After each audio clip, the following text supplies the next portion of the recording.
My name is Pam Sexton, and I'm a teacher. I teach adult education in the Pajaro Valley Unified School District. I'm with Local 1936, Pajaro Valley Federation of Teachers, and I'm here at the Teachers Conference as a delegate. And I spent the last weekend. I spent both Saturday and Sunday at the Santa Cruz County Fairgrounds, where thousands of people are evacuated. Their houses are flooded. They told me stories of the water being up to their thighs, up to their waists. The evacuation order happened at midnight. And so families, and Pajaro is a small unincorporated community in North Monterey County. I live just south of it, and the community is mostly farm workers. We know that in California, like 80% of our farm workers are undocumented. These are my students. These are parents of students throughout our district, and they are folks, just to give you an impression of the community more, predominantly Spanish-speaking, but also lots of Mixteco, Zapoteca speakers, a lot of indigenous Oaxacans who are coming to the community even with limited Spanish. So it's a community that is marginalized by the structures of power and the systems of support. They're farm workers who already don't have paid medical leave. They already don't have sick leave. Basic, legal rights. And then this happens. Their possessions. They only left with what was on their back. And children, in tow, living all together in a warehouse-type space. So the need is great right now. I guess as a union member, as a human, I also want to say it's really critical to understand this as not just a disaster, not an environment, it's part of the systemic racial and economic injustice that has built this country, and that we need to radically shift. It's going to happen more with the climate crisis we're in, which is also happening because of the systemic racial and economic injustice in the country.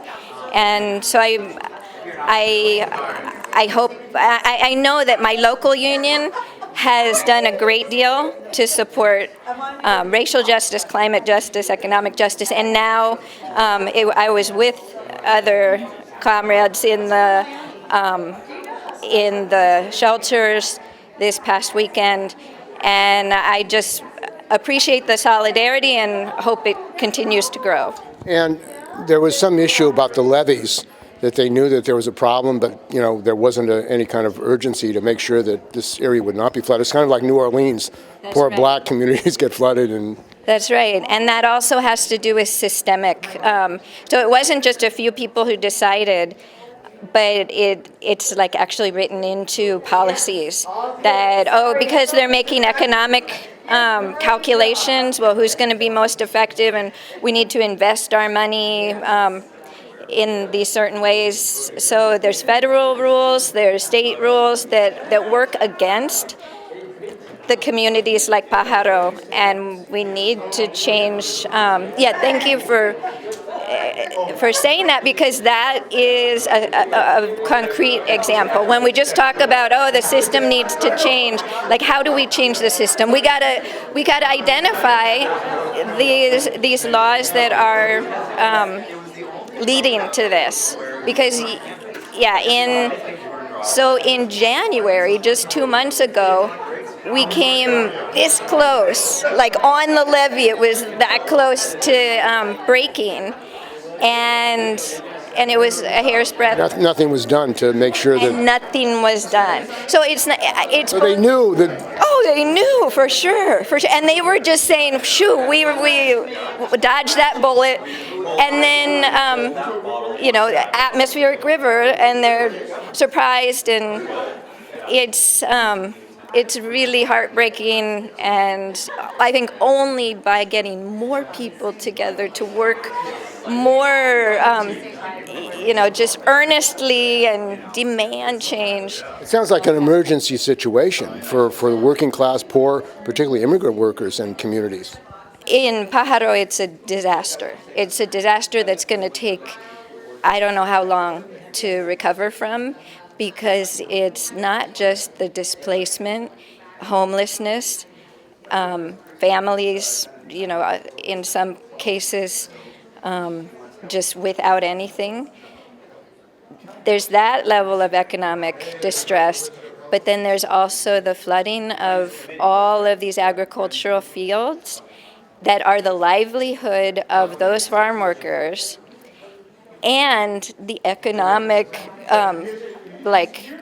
composition of they're what keep our county economy going. Our local industry, which needs to, green itself from the agricultural industry to a more sustainable system, but this is our local economy just shot. So it's a disaster on multiple levels, and then but this issue of equity and inequality. Some people. We were talking in this last workshop about climate issues, how when disasters happen, depending on what your current income is, you might actually gain some income because of relief funds. But in communities like Pajaro, they're the folks who statistically are going to lose and not be able to gain back. And with that, I'll say that so I live in a beautiful community where there's so many grassroots organizations that have been organizing for decades, and they are working to support the Pajaro families, to create more justice, make sure that these essential workers who during the pandemic kept working in the field, who do back-breaking work, who during the wildfires in Santa Cruz County continued to work in the fields,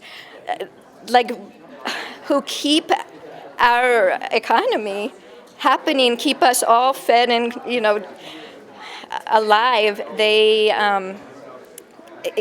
doing fundraising to give money back to them. I volunteer with a group called Regeneración, Pajaro Valley Climate Action, that is working on obviously climate issues and heat stress, extreme heat days, and this flood all disproportionately impact our farm workers. I also volunteer with a group called the Watsonville Campesino Appreciation Caravan. And we do mutual aid, direct aid, showing appreciation to the farm workers, not just through signs of love and messages with information and love, but also through direct reparation, like money over from folks who have more to our farm workers who don't have access to a lot of these government programs. Yeah. And what do you think about President Biden's opening up Alaska for more drilling? It's horrible. You have this climate crisis that's creating a disaster situation, particularly for poor people, working class people. So it's a slap in the face for communities like Pajaro. That it's denial that we're in a climate emergency and that we need to immediately shift our lifestyles, our fuel. It's like the oil companies control the government. I mean, the oil and fossil fuel codes, that's their drive. That's right.